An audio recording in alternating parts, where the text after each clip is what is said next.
Okay, so today we are going to be discussing something very relatable. Something that I believe everyone, one way or the other, has experienced it. That's right. It's Everyone. impossible for you to tell me that you've not experienced it. Yes. It is at pandemic levels in Nigeria.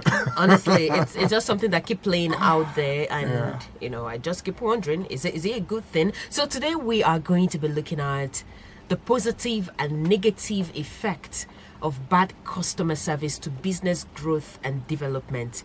Some businesses do not understand the importance of good and quality customer relationship. That's right.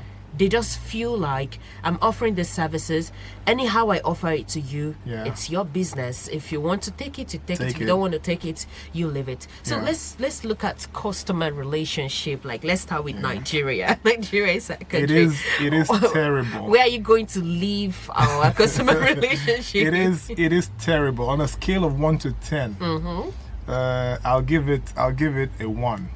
Oh, yeah, that's customer relationship. Very customer bad. relations, It's in beyond Nigeria. poor. It's very bad. Very, very bad. But what people don't understand is that the way you treat your customers determines how successful your business becomes. True. Right?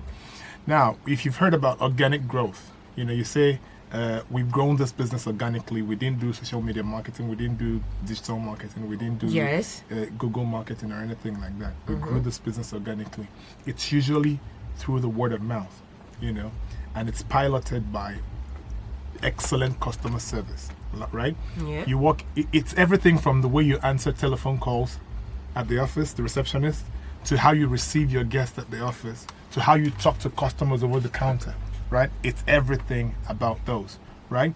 But there is a culture of arrogance with businesses in Nigeria. But I wouldn't say that altogether is just the fault of the owners of the business. It's majorly a problem with the employee of these different businesses. Banks are terrible. Hospitals, how do you call there's another this network companies, telephone companies. Oh yeah. These the staff, network providers. Yeah. What happens is that a lot of these companies that pay their staff very well, this staff become very arrogant, right? Okay. They earn enough salary to dress well, wear good shoes, wear a good cologne, use a good phone, drive a good car, and then they feel like they're on top of the world. And so you can before talk they to, address anybody, they just access you first, yeah, rate you, know how they are going to talk to you. Really, that's what happens. So if you come in dressed nicely, looking like you're in the upper echelon of the society, you hear a lot of sa, right? Everywhere. But you walk in like an ordinary person. If you like be Dangote, but if you walk in like an ordinary person, have to greet like 2 or 3 times. That's right. Before you get attention. Excellent, Shamaka. You got it right. I walked into a bank, I think it was last week, and I told them, listen, this is probably going to be the last time I'm going to walk in here and say and greet you guys. Because every time I walk in and I say Dalono or greetings, nobody answers. Yeah. What are you guys feeling like? It's so terrible. Now, if you don't have a job, I told a number of them this, if you don't have a job, you cry, oh Lord, when am I going to get this job? Lord, please give me a job. And you fast, you pray, you tell your pastor to pray, oh, I graduated 10 years ago, I haven't gotten a job. But the minute you get it, God answers your prayer and gives you a good job. You become arrogant. We've seen that play out. Some all people the time. have issues it really with gets managing on my nerve. opportunities. Yes. Now, but you see, what they don't understand is that the customer is the reason you have that job. 2 ways. The customer you are employed to attend to a customer, but you are also employed to get the money from the customer so that your salary and every other person's salary will be paid. Now, you're forgetting that if you drive the customers away, they don't spend, on the establishment, and then there will be a lack of liquidity in that business. And what happens is that your salaries won't be paid. The business will probably shut down very soon. So you have to understand that in this case, customer is king. Like I said yesterday, the customer has his place, yes. And the staff of a business have their place. Everybody has to respect each other. equally, right? Yes. But then in this case, the customer is king because you have to get the customer to be happy to come back. Return customers grow businesses. Yes, it's very important. Very returning important. customers. Return customers grow businesses. And it also gives room for referrals. You know, Exactly. People will feel very safe and Chairman, it's like easy. you're my head. You're taking it out of my head, you know. You know, this is something that I, for one, have complained of, you know, from time to time. And it's sad that business owners are yet to realize that it's very important for them to treat their customer rightly. Right, yeah. So I went to this place to eat, and your waitress comes out. She just tap the table. I'm like, hello. Yeah, madam. What do you want? I was like, is that how? Wait, you have to tap on the table and then say hello. What do you want? With crazy. the tone, the harsh tone. Yes, that's how very do you even? disrespectful. Yeah, I know here you people make nice and delicious meals, but I can't come back with this kind of behavior. That's another point. I was going to say this, but it's good you said it now because it just reminded me. Now you find those businesses that do so well that they have a good how do you call it, patronage. Every Yes. time you come to these businesses, people are lined up. The staff become unnecessarily arrogant. Rude. Yes. Now, have you also noticed that the network companies could have the nicest staff, but all of a sudden when government says you have to register NIN, and then there are hundreds of thousands of people lining up at the offices every day. Yes. They all of a sudden become arrogant and very disrespectful. Okay, and then they talk to everybody anyhow. I do cut slacks for them because Pressure. it might be pressure. No, you don't cut slack for such nonsense. Because the point is, you are a customer. If you're in customer service, you have to wear a smile every time. It's part of the ethics of the job. No matter how bad a day you're having, you're supposed to wear a smile. Go cry in your room, go into the bathroom and cry. Go into the bathroom and scream and punch the wall. But the minute you walk into that hall where the customers are, you must put a smile on your face. Yes. So this is where I blame the businesses, because they really have to train their staff. Yeah. Right? Now, there are a number of things on my list here that I want to go through. Customer loyalty. Providing excellent service fosters customer loyalty. Right? Okay. When you give excellent service, it gives that business customer. Your customers are loyal to you. Yes. They'll tell their friends, they tell their family, let's go here, let's go buy clothes here, let's go eat here. Yes. They have excellent staff, right? They're loyal to you. They'll defend you. If people give bad reviews about your business on the internet, come out they'll and start fighting. defend you. Yes, they will defend you, Yes, right? true. And that's because you have excellent customer service. The other benefit is positive word of mouth. They have to cross, like I said, they tell family and friends. They tell, their office people. They have, if you own a restaurant and you serve your customers well, and then your boss says, okay, this is the end of the year. Where are we going to have our end of the year party or dinner? You'll be like, okay, let's go to this restaurant. Yeah. They have good food. And you see staff yourself really doing good. less promotion because people are already doing it for you. Organically, you will grow that business, and you wouldn't even have to pay so much on, publicity and all of that. So the other thing is differentiation. It stands you out. Yes. Right? True. Good customer service stands you out from other businesses that are similar to yours. Right? And that means more productivity, more profitability. The other thing is brand reputation. It gives you a good reputation, right? In the city, in the country, and sometimes it crosses borders, right? Yes. We're in Nigeria, but there are brands we hear about overseas, and we're thinking, okay, the day I go to London, I want to visit this brand. I want to go to this shop. I want to go to this because particular they've place. done excellently well. They've represented their brand well, right? Feedback for improvement. When your customer is happy, they'll give you good feedback, right? That would help you grow your business. They could tell you, okay, this color on the wall, I don't think it's so great. It's gloomy. And so when your customers walk in here, they want to see happy colors and all of that. And they'll give you positive feedback like that. You know why I laughed when you mentioned feedback? Why? Yeah. I just remembered something that played out in Nigeria a few months ago.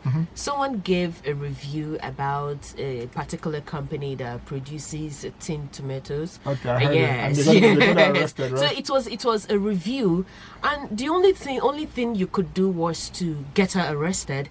For me, That's that was crazy. just intimidation. I saw that and I said that. And with that, people start cancelling that company. course, If of it's course. What do you like this, think? why would I Yeah. patronize you? Now, someone gives a feedback. Yeah. Why not take it in? Exactly. Because I've gone to places, and then when I get back home, I do this review post on my page. I point out the good and the bad side of it. Yeah. And you see the owners of this business is coming out to tell you, oh, thank you very much for pointing out these errors. We are going to improve. And then, then if it's something that needs explanation, they will also explain. Exactly. That's this how is it's the done. reason this thing happened, or this is the reason it is this way. So some people find it difficult taking feedback. They feel like it's you're my attacking business. The business. Yes, you shouldn't tell me what to do, how to run it. How you handle feedback actually determines, how fast your business grows. I saw that report, and it told me that they have a very bad, public relations officer. Yes. Right? Because what you would have done is right under that bad review, say, hey, ma'am, we're sorry you had a bad experience. Right? We hope to improve. What can we do to serve you better? Simple. That customer all of a sudden will be brightened. Yeah. If that customer was mad at your business, all of a sudden they'll change their mind and probably they'll start giving you clues, right? You take those clues and you implement them. That's how your business grows. This is how it's done overseas, right? But let me quickly run down. And so you have customer retention. Yes. When you have good customer service, you retain your customers and you even grow your customer base. That's right. Reduce negative publicity. You obliterate negative publicity when your customer service unit does a good job, right? Now, employee morale. When you get good compliments from customers, it motivates your staff to do better, right? It motivates them to put a smile on their face, even if they're having a bad day. Like somebody walks in and you treat them well, and they'll be like, oh, I like your hair. Your glasses are great, And even if you were having a bad day, that compliment cheers you up. And that's because you gave something and you received something good in return, right? Yes. Adaptability. A customer-focused approach allows the business to adapt to changing customer needs and preferences. Okay, I want to ask something. Does good customer service delivery, does it affect the working environment? Because some workplaces or some offices, you enter there, people are they're yelling, they're exchanging words, they're screaming. And then you enter some environments, you as a staff of that particular office, you might come to work not in your best mood, but just the fact that you've entered that working space, you see your state of mind having a total change from sad to happy. There are organizations that have a culture of toxicity. Right? Yeah. And a lot of times it's because it starts from the leadership, right? There's a particular bank very close to this place. They have different branches, right? I won't call the name of the bank, of course, because I don't want to be sued. But anyway, I've noticed that every time I go to this particular branch, there is a high level of toxicity. The staff are disrespectful. The strong faces. The staff are never happy. The staff are never kind to customers, right? And I'm like, something is wrong. And so it must be from the leadership of this particular branch. From top. Because if you go to other branches, they may not be perfect, but they're not this toxic. So a lot of times, toxicity in the workplace starts from the leadership, the kind of culture you implement in the workplace. You come to work every day and you start from the minute you get out of your car and open the door, you're shouting, why is this here? Why have you not done this? Why have you not done that? Right? And then you spoil everybody's day. Yes. And so what that means is that the next couple of hours at work, they're all angry. And then they now start giving out bad energy to the customers. You just gave them bad energy. Yeah. They took it, consumed it, and they're now giving it back to the customers. Right? So the best thing to do is make your staff happy. But then I want to run through the bad effects. The bad effects, loss of customers. You lose customers when you have bad customer service. Negative word of mouth, increased competition, legal issues. People will sue you. People will take you to FPPC. How do you call the organization yesterday? FCCPC. FCCPC. Yes. They'll report you to FCCPC for bad services, bad products, and all of that. Diminished trust. People can't trust you. Imagine if you went into a restaurant to eat and the waiter talks to you badly. Do you think you're going to have confidence to eat food coming from that kitchen? I've had that experience where I walked into a restaurant, or went to, a grocery, how do you call them, bakeries to buy stuff, and the customer are toxic, right? And you see they're not happy. I wouldn't even have confidence to eat meat pie or bread or whatever from that place. I'll say, okay, don't worry, I'll come back another time, and I'll walk away. So, and the business keeps losing, customers and in turn money. Diminished trust, high customer acquisition cost, because what that means is that you keep sacking, you keep losing staff, right? Yes. People complain about this staff. You sack the staff. that you may have trained, you may have spent money training, right? And then you sack them and get another employee and then start training them all over. So it takes a toll and raises the business overhead. Negative online reviews, you get a lot of those when you have bad customer service. Employee disengagement, you sack a lot of your staff. Limited growth, you don't grow. Your business wouldn't grow as it should because of bad customer service. Brand erosion, the image of your brand gets eroded eventually. So customer service is one of the most important elements for every business, because when a customer walks in through your doors, the first person they will see is a staff. And now, a good staff will usually do something like, "Good afternoon, sir. How may we help you today? How may I help you today? So what are you looking wouldn't for?" even greet you. They'll just be staring at you. Yeah, you know. So you'll be the one to ask And them, if you're like am I somebody, in the right if you're place? somebody like me, I'll walk in and go start looking for, if it's a shop, I'll go start looking for what I'm looking for. When you walk up to me later and say, Kefinacha, I'll say, don't worry, just don't worry. Okay, You but know, I'll do my thing I have a and question walk to away. ask before we wrap up this segment. Yeah. What about the customers? Yeah, we've talked about business owners enough. Do you Yeah. think they have a role to play when it comes to bringing out the worst side of this service providers? Even though that's not part of the topic today, maybe Yes. we'll talk about that another day. But I did I did allude to that, you know, in the beginning when I said that the customer has his place. And the staff have their place. You as a customer should respect, and we talked about it yesterday as well. You should respect the people. Each of them mother. You show them respect. You don't go to a man's house and disrespect the man, right? You walk into a business, you should have self-respect. You should have self-respect, first of all, for yourself and for the person that you're walked into their business, right? Show them some kind of respect. Good afternoon, sir. Good afternoon, ma'am. I'm looking for so and so and so. You don't walk into a shop because you feel you belong to a higher societal class than this staff there, and then you talk down at them. You don't even say hello or good afternoon. You walk in and you're like, "G has so and so and so." You know, that person would feel bad. You didn't even recognize me as a human being, right? Treat people nicely. You walk into a business, you say good afternoon, ma'am, good afternoon. It wouldn't kill you to even call somebody that is lower than you in in societal class, to call them ma'am or sir. I'm looking for so and so. Can you help me out? Right? So the way you treat them a lot of times would determine the kind of energy you get back in return. Now, the best staff could be triggered by the worst customer.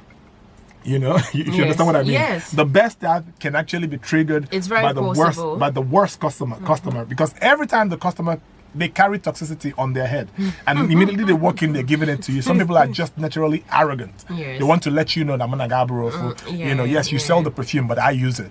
You know, and so you should listen to me when I talk. To you anyhow. I talk to you. So that's crazy. With it. But where I blame the customers is the business owners, is that they're not investing enough in customer trainings. Yes. Trainings for their staff. You know, staff trainings, customer relations trainings. Yes. You know, sales and marketing don't trainings. Even see the essence of having a HR in their office. Exactly. For them, So you find out that the the staff are just beating about the bush and, you know, making a lot of mistakes, right? You should train your staff. The minute you employ them, the first step should be to train them. You know, give them a productivity training, give them a customer relations training, give them a sales and marketing training, right? If they're in sales and marketing, because part of sales and marketing is to know how to address the customer, how to speak to the customer, to choose the right words that you use when, you know, conversing with the customer. And so these are actually very important for business growth and productivity. But businesses in Nigeria don't take this seriously. The other thing that I see overseas that I haven't seen in Nigeria, they don't take it seriously, is that overseas, every establishment you walk into has a box and a pen and a pad of paper. Okay. And on that box is clearly written, complaint box. Yes. Please, if we haven't served you right, let us know. So you walk into that establishment and somebody does something wrong. You take that piece of paper and a pen, you complain right there and put it in the box. Even some companies that have it in Nigeria, I doubt if they ever go back to that box and read what's in it. They have boxes, but they don't have paper and pen. Okay, I know some that actually have all, but they have issues with opening the box and then reading what people wrote. Yeah, so it's also those establishments would have a lot of issues. But companies overseas that take those seriously always get feedback, you know, from the customer and act accordingly. And the staff, knowing that this management will take the complaint seriously, will not act stupidly. They'll I act right. think it gives customers a sense of belonging. That's you know, right. when they say something and you work towards it.